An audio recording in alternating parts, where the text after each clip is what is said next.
So the rear lock, when you take it out, there's like a spacer piece that goes between the body and the back of the lock with this little like rubber section that sits behind against the body of the trunk. This all pulls out. There's a clip that comes off here, and then you can push the center out, and it comes out with the ring that's around it. And then on the front, you have the hinged 3-badge shield, and the hinge goes through this hole right here, you can see, and it's just held in at the back with a spring. And if I show you the back of the, you can see here, if I can get it in focus, this post right here retains the spring, and the spring sits across the top here, and you have to unhook. There are two little like clips where the horizontal piece of the spring fits in. You have to push it out from underneath and out and twist it slightly to pop it out, and then the whole thing comes out of the hinge. And then once you've got that out, you're going to be left with the back of the thing looking like this. Only then, as you can see, to get the back off, this you have got to be very careful. This is like a die cast, and it has this post on it that forms the spring, that holds the spring, forms the hinge. To get that off, what I did was I tried to retain these two clips right here, and I figured that I needed to bend back. There's a clip over right here and another one over here, so I bent those back. And then there was another one here that was a bit difficult to bend, but I managed to get that loose. And then it's also held onto the front, the stainless, the chrome front, by two pins that are basically pop through here into the back and are peened over, so they've been like hammered out to hold it in place. So you've got to drill those out. I think the drill size that I used successfully in the end was about 7/30 seconds.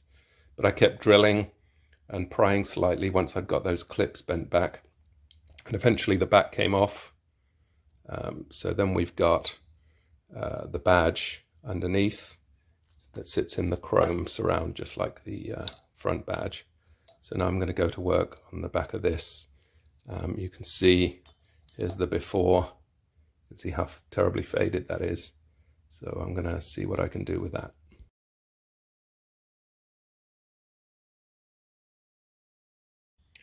So here we go. After refinishing the front, this is what I've got.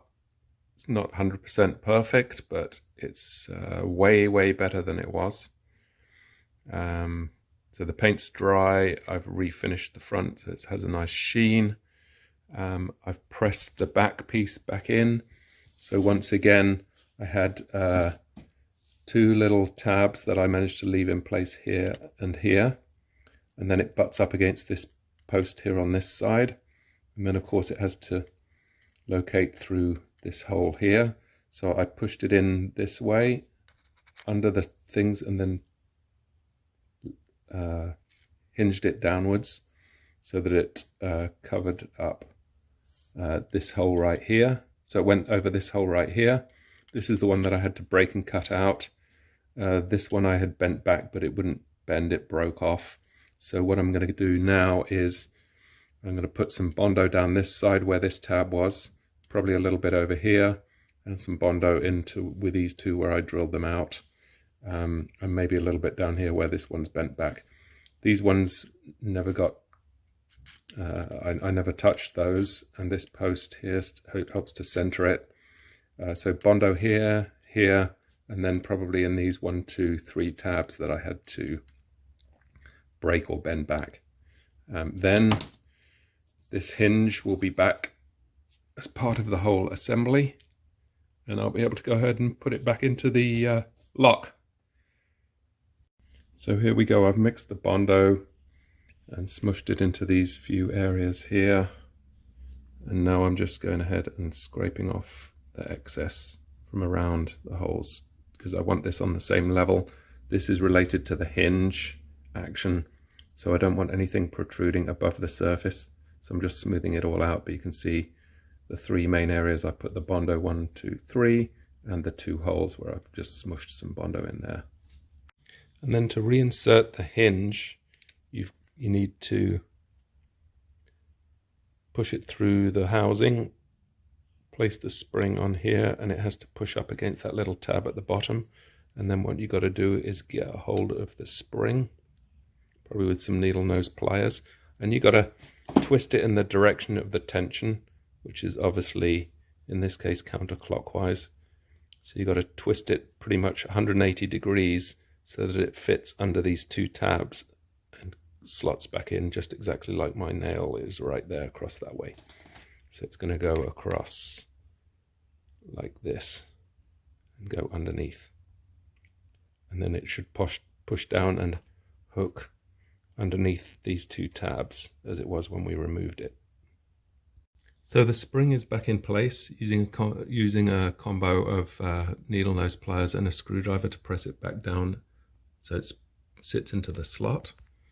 And here we go. If I turn this over, fully functional again. Snaps back into position. Perfect.